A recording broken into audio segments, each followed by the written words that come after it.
JMH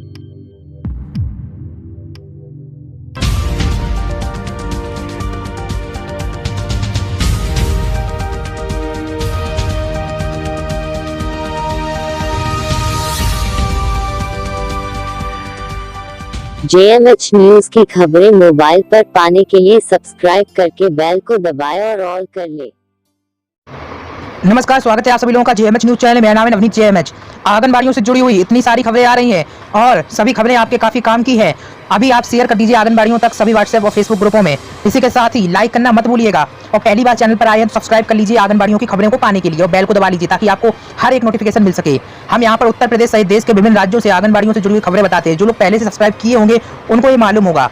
पहली खबर जो आपको बता रहे हैं उत्तर प्रदेश के श्रावस्ती से है। वैश्विक महामारी कोरोना में सामाजिक दूरी कितनी जरूरी है यह बताने के लिए आंगनबाड़ी कार्यकर्ता डोर टू डोर जाकर लोगों को जागरूक करेंगी। आपको बता दें आंगनबाड़ी कार्यकर्ता इस समय कोरोना वॉरियर की भूमिका निभा रही हैं और निश्चित तौर पर स्वास्थ्य विभाग के साथ ही उनकी ड्यूटी लगाई गई है।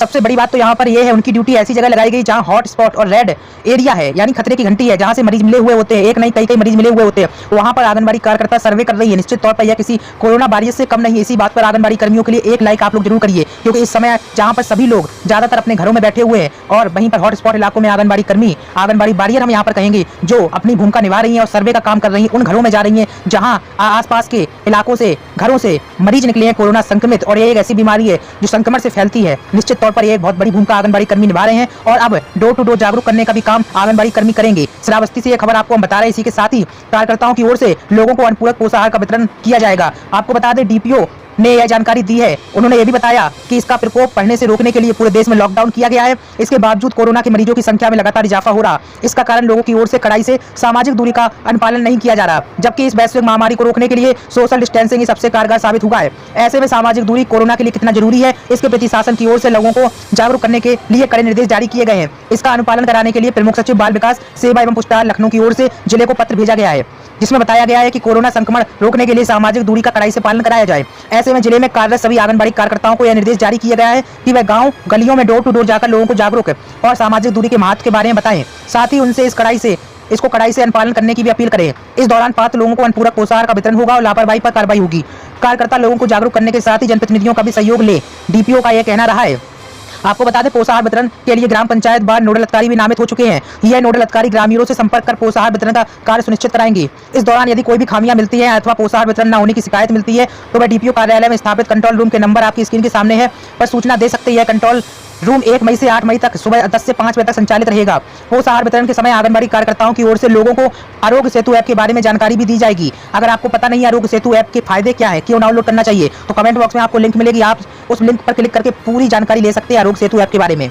इसी के साथ ही आंगनबाड़ी कार्यकर्ताओं की ओर से गर्भवती कुपोषित बच्चों के अभिभावकों व जन समुदाय को पोषण एवं कोविड-19 के संक्रमण से बचाव के लिए जानकारियां भी दी जाएंगी। इसमें उन्हें गर्भवती महिला के घर भ्रमण के दौरान कम से कम 6 फीट की दूरी बनाए रखने, गर्भावस्था के दौरान खान पान अधिक ध्यान रखने आदि के बारे में, इसी के साथ ही ऐसी कौन सी सब्जियों का सेवन करें इसकी भी सलाह दी जाएगी।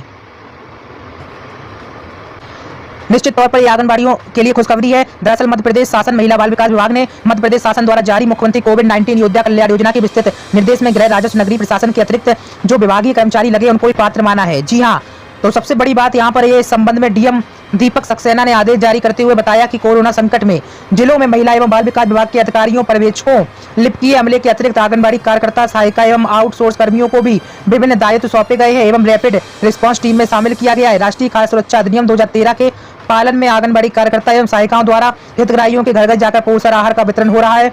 ग्राम स्तर पर आंगनबाड़ी कार्यकर्ता आशा के साथ कोविड-19 की सुरक्षा संबंधी परामर्श का अनुपालन कराया जा रहा है। इन्हें भी मुख्यमंत्री कोविड-19 योद्धा कल्याण योजना के तहत पात्र कर्मी घोषित किया गया है। तो इम्पोर्टेंट बात यह है कि मध्य प्रदेश सरकार की ओर से आंगनबाड़ी कर्मी भी मुख्यमंत्री कोविड-19 योद्धा कल्याण योजना के पात्र होंगे। पहले तो आप ये तस्वीर देखिए, सिर पर बोरी लाद कर पोषाहार लेकर पहुंची आंगनबाड़ी कार्यकर्ता, और यह तस्वीर काफी बड़ी है और इसलिए हमने ये खबर आपको दिखाना जरूरी समझा। दरअसल उत्तर प्रदेश के हमीरपुर से ये खबर आपको हम बता रहे हैं। घर घर पोषाहार बांटने के अभियान की शुरुआत बुधवार से हो गई है। जनपद के कुरारा और राठ इलाकों के आंगनबाड़ी केंद्रों में पोषाहार बांटा गया। इस अभियान से भले ही लाभार्थियों को घर बैठे पोषाहार मिलना शुरू हो गया हो, लेकिन धूप में आंगनबाड़ी कार्यकर्ता को सिर पर पोषाहार की ढुलाई करनी पड़ रही है। अब कारण क्या है? कारण तो आप लोग जानते ही हैं कि गाड़ी नहीं चल रही है, लेकिन प्रशासनिक व्यवस्था क्या है? कुछ नहीं है, जिससे कार्यकर्तियों में नाराजगी है। हालांकि इस समस्या का हल निकालने के लिए कुछ गांव के एक मोहल्ले के सभी लाभार्थियों को सोशल डिस्टेंसिंग का पालन करते हुए पोषाहार का वितरण कराया गया। आंगनबाड़ियों की कमियां और शिकायतें तो सरकार शासन प्रशासन जल्दी देख लेता है। अब ये तस्वीर बहुत कुछ कह रही है। आंगनबाड़ी कर्मी सिर पर पोषाहार पुष्टाहार को लेकर जा रहे हैं। सवाल यह है कि आखिरकार उनके घर तक या केंद्र तक या जहां भी व्यवस्था निर्धारित की गई है वहां तक पोषाहार पहुंचाने की शासन द्वारा प्रशासन द्वारा व्यवस्था क्यों नहीं की गई, यह एक बड़ा सवाल है। दूसरा सवाल यह है कि तपती धूप में कैसे ये महिलाएं पोषाहार घर तक ले गई होंगी या केंद्र तक ले गई होंगी, यह भी एक बड़ा सवाल है निश्चित तौर पर। लेकिन कमियां आंगनबाड़ी कर्मियों की जरा सी अधिकारियों को दिखती है, लेकिन ये इतनी बड़ी फोटो राठ और हमीरपुर प्रशासन को आखिरकार क्यों नहीं दिखाई पड़ रही है। कोरोना वायरस के संक्रमण से लोगों को बचाने के लिए इस समय पूरे देश में लॉकडाउन है, जिसके चलते बाल विकास सेवा एवं पुष्टाहार विभाग ने एक नई पहल करते हुए लाभार्थियों के घर तक पुष्टाहार पहुंचाना सुनिश्चित किया। 3 चरणों में पुष्टाहार बांटा जाएगा। इसकी बुधवार को शुरुआत हो गई, लेकिन किस तरीके से पुष्टाहार ले जाया जा रहा है यह एक बड़ा सवाल है। और ऐसी भीषण गर्मी में पैर से चलते हुए और सिर पर पुष्टाहार का वजन, ऐसे में आंगनबाड़ी कर्मी कितनी ज़्यादा मेहनत कर रही है। अगर आप भी आपके क्षेत्र में भी ऐसी स्थिति है तो कमेंट में जरूर बताइएगा और जिले का नाम भी बताइएगा। अगली खबर आपको सनाबाद से बता रहे हैं। सनाबाद में कोरोना वायरस के संक्रमण को रोकने के लिए शासन प्रशासन स्तर पर प्रयास हो रहे हैं। लोगों को इससे बचाने के लिए देश में लॉकडाउन है, सोशल डिस्टेंसिंग बनाने और लगातार हाथ धोने के लिए जागरूक किया जा रहा है। इसी क्रम में सनाबाद नगर के वार्ड क्रमांक 12 की आंगनबाड़ी कार्यकर्ता और सहायिकाओं ने गाना गाकर लोगों को जागरूक किया। गर्भवती और शिशुवती महिलाओं बच्चों को साफ सफाई व हाथ धोने की क्रियाओं के साथ ही सामाजिक दूरी का पालन करने की भी जानकारी दी गई।